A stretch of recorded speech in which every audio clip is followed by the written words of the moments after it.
Hi guys, James at RampantLionReviews again for you today with another beer review. For this one we are going to head over to America once again. We're going to return to California, which as I've told you many a time is the home of craft beer. San Diego, I guess in particular, is where a lot of these, the whole craft beer thing started off. So for this one we're going to go to one of the classic American craft breweries and have a taste of something that I think will be really interesting. This is a beer I've heard a lot about but just, never got round to actually tasting. So for this one we are going to go to Sierra Nevada and we're having a taste of the Narwhal Imperial Stout, which comes in at 10.2%. This, of course, was another one of the beers that was released recently through the small partiers in Seistembelag. I think it was the 7th of December, if I'm remembering correctly. But really looking forward to this one. I've never had a bad beer from Sierra Nevada. They've always got some really cool things. This is part of their high altitude series, which is their kind of seasonal high alcohol beers, but yeah, it should be really nice. It was rated 99 overall on Rate Beer. I think it was 99 within the style as well, so very much looking forward to this one, and as always I hope you guys enjoy my take on this beer. So anyway, as is usual with my reviews then, I'll tell you a little bit about the brewery. If you want to get straight to the tasting, just fast forward. All the usual links are in the description below. That's the brewery website, the link to my other reviews that I've done before from Sierra Nevada. No doubt there will be some more in the near future. There's all the usual social media. If you want to see more beer reviews, do please consider subscribing to the channel. The whole channel, of course, has a geography-based tagging system, so you can go into the home page and search for beer based on country, city, state, county, prefecture, whatever it is you're interested in. Do check out the playlist of beers from different countries. There is one there for all the American beers that I've reviewed for you. That's constantly being added to, and as always, please do get in touch and let me know some of the other beers and breweries that you guys would like to see me review. It's always great to hear from you guys that are watching the videos, and the support that you show the channel is hugely appreciated. So anyway, to tell you a little bit about Sierra Nevada then, on to my brewery notes for this one. So Sierra Nevada was founded back in 1979 in Chico in California, when the founders Ken Grossman and Paul Camusi decided to expand their hobby into a fully fledged professional brewery. So Ken had fallen in love with Chico while visiting friends, and he eventually opened up a home brewing store where he met Paul Camusi, and then they started home brewing together. But together they built much of their own equipment, mainly out of recycled dairy equipment, and then in 1983 they officially opened their portfolio with 3 beers, and over the coming years they continually expanded, and then in 1987 they purchased the 20th Street plot that has been the home of the brewery ever since, and their tap room opened there in 1989. But Paul Camusi decided to retire in 1998 and sold his share of the company to Ken Grossman, and in 2008 they introduced their beer camp event, which is where they basically have a lot of people from local restaurants and other breweries and things like that come along to the brewery. They brew a lot of collaboration beers together. It's kind of like an educational craft beer event, if you like. They learn about food pairings and brewing the beers and lots of other various things. And since 2010 they've also had a partnership with the new Clairvaux Abbey in Northern California as well, where they've been producing some of the Trappist style beers. So I do hope that I can try some of those at some point in the near future as well. I don't know if they're trying to get that certified by the Trappist Association, but these guys have also been credited by the Environmental Protection Agency, the US EPA, as the brewery runs mainly on renewable energy, which is quite cool. They've won various awards for being a very, very green company, and there's a number of the breweries in California have won awards like that, and a number of the ones in Colorado actually have been doing things like that too. But today they're producing around 1 million barrels of beer per year, and they've apparently had the same brewmaster since 1983 as well. They do have a second brewery over in North Carolina as well, which I believe is in Mills River, because it tells you that on the bottles usually, Chico, California, and Mills River, North Carolina too. There's quite a few of these West Coast breweries have been opening up kind of East Coast operations as well. But yeah, very, very interesting brewery. Like I said, one of the kind of classic American craft breweries, along with Anchor being one of the other ones, although I think Anchor are now owned by one of the bigger kind of corporate breweries, and I guess Lagunitas are another one that fit into that category as well. But yeah, these guys are still independent, which is pretty cool, and yeah, they produce some awesome stuff. I still always enjoy a good torpedo every so often. The Sierra Nevada Pale Ale, of course,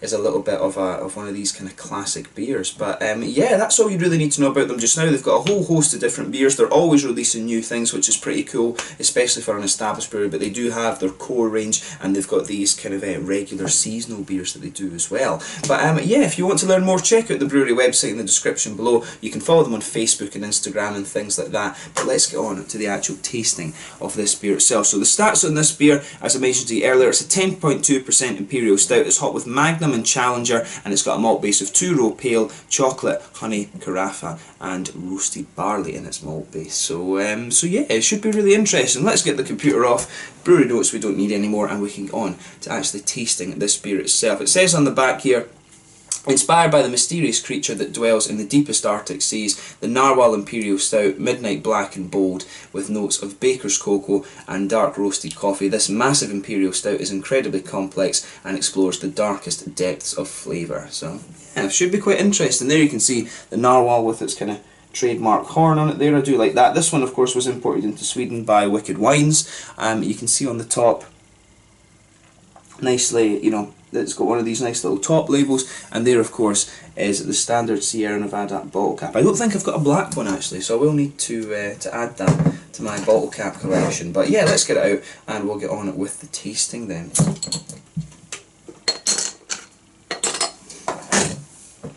Nice little bit of smoke on the opening. I tell you something, you can smell some of these lovely dark cocoa notes as you open this beer up. I don't think I've actually had any stouts or porters or anything like that from Sierra Nevada. I think most of the beers I have had their barley wine, you know, the Bigfoot, I've had that, but I don't think I've had anything at the completely dark end of the spectrum. I'd love to see how these guys would do with a Scotch ale as well, actually. That would be very, very interesting. But yeah, as you can see, and to be honest, as you would expect from an Imperial Stout, it's poured a nice dark ebony rosewood colour, solid finger of a frothy, I would say quite dark, almost tan head on that one. One or two big bubbles sticking towards the side of the glass, and a few little ones just heading up towards the bottom of that head there. But you know, overall, it does look pretty nice, and not, as I say, nothing unexpected in terms of appearance from this beer. If I put my fingers behind the glass, you can see this beer, you're not going to see anything through, but I think that is mainly down to the colour. If I hold it up to the light, doesn't even have like a little Coca-Cola or very dark chestnut edge to it. It's completely solid and ebony in its colour. Very dark black beer, this one. So yeah, let's take a closer look at the aroma and just see how we get on then.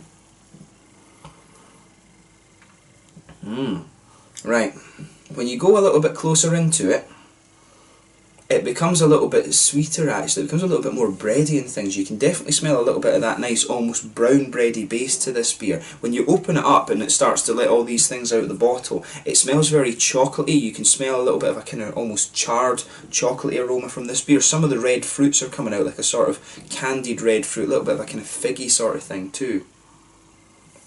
But yeah, when you sugar this beer up a little bit more, yeah, you start to get, there's a little bit of a roasty black malt coming out of this one.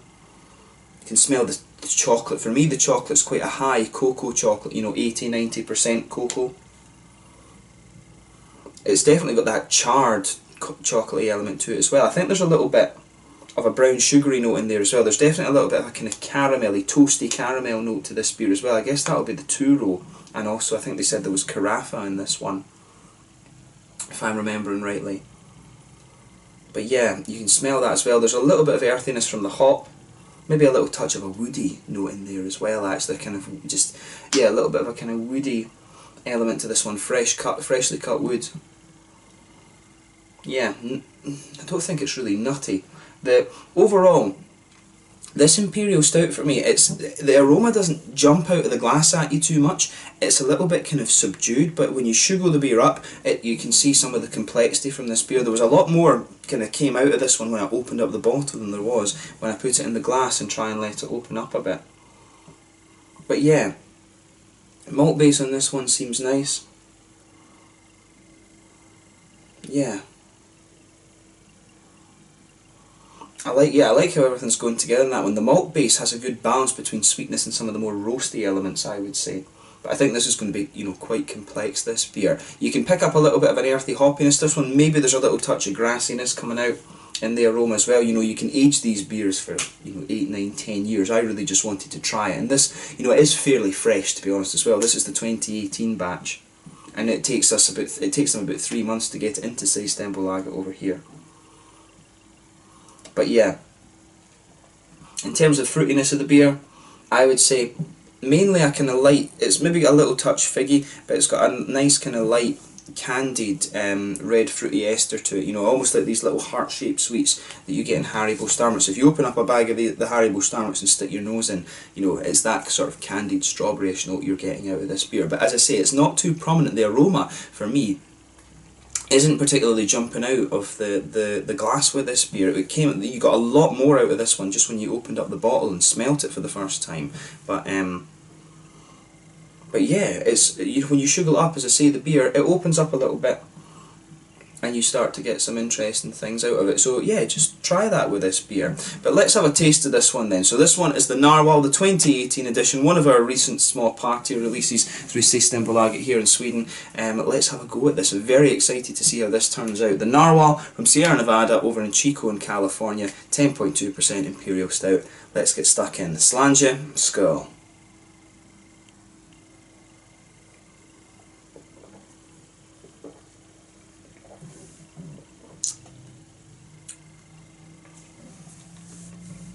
Ooh, yeah,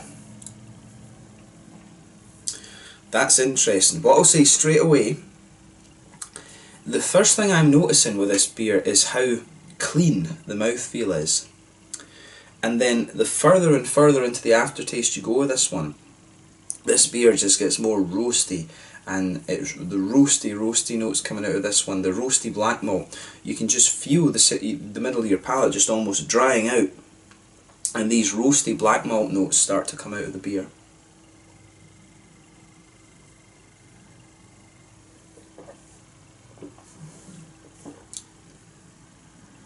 Yeah, definitely leaning towards the roasty side of the spectrum. I mean, you can always get the Imperial Stout. Some of them are very, very sweet.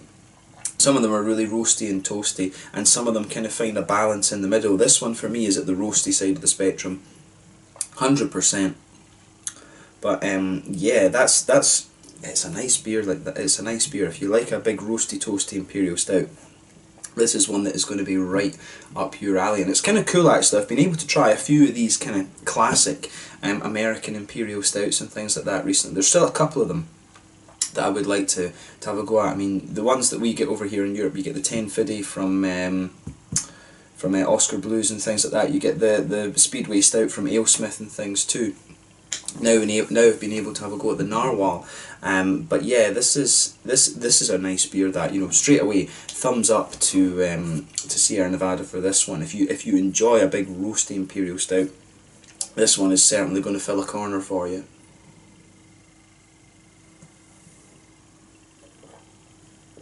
So yeah, for me, let's try and break this down then. For me, when you take the liquid in, it starts off, it's really quite sweet in the beginning actually. You get the brown sugars and the sweeter side of the chocolate coming in, and then it's just like it subsides from your palate, and you get some the lovely roasty black malt notes coming out of this one as well, which is really, really nice.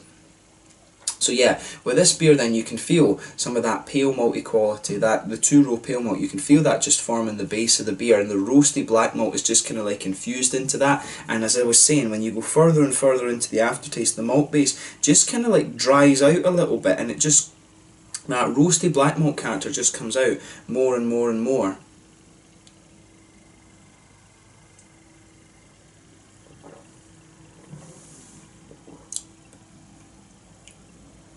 Yeah, I like how everything's going together in this one. You know, as I was saying, the aroma isn't one that kind of jumps out of the glass at you, but the flavour certainly has a good bit of complexity to it.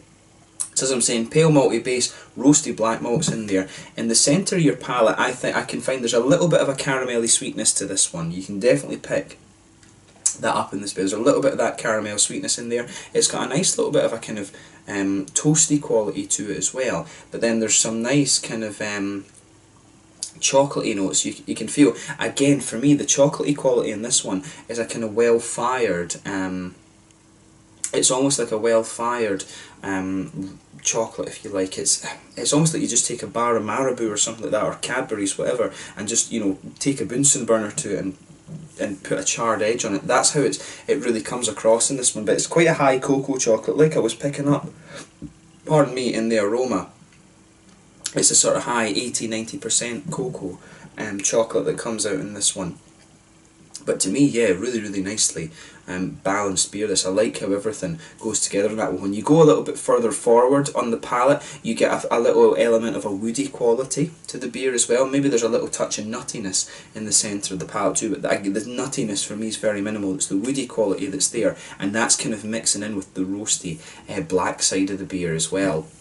On the hoppy side of things, you know, it was the Challenger and the was it this, the Summit, I forget, the Magnum, sorry, it was Magnum and Challenger that was in this beer. You can definitely get a good little bit of earthiness out of this one. You can feel that. It's got a good bit of earthy bitterness in the back corner of the palate, but the Magnum, if I remember correctly, is I can't remember if there's a US and a German variety, but it does, both of them regardless, have a little bit of that noble hop quality, and you can feel that slightly lighter earthiness just coming out on top of the darker earthy bitterness, and it just smooths out as you come further forward along the sides of the tongue. Like I said, there's a nice little bit of a kind of floral aromaticity to this one as well, and then round the very front curve of the tongue it's just a little bit lighter and grassy, and then behind that front curve of the palate you've got that nice oily bubble where those juicy fruity esters start to come out of the beer as well, and there's some interesting things going on there too.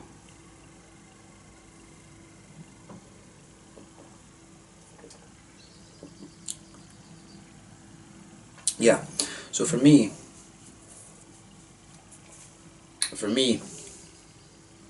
it's the fruity esters in this one are kind of interesting. It's a little bit hard to place actually what's going on here.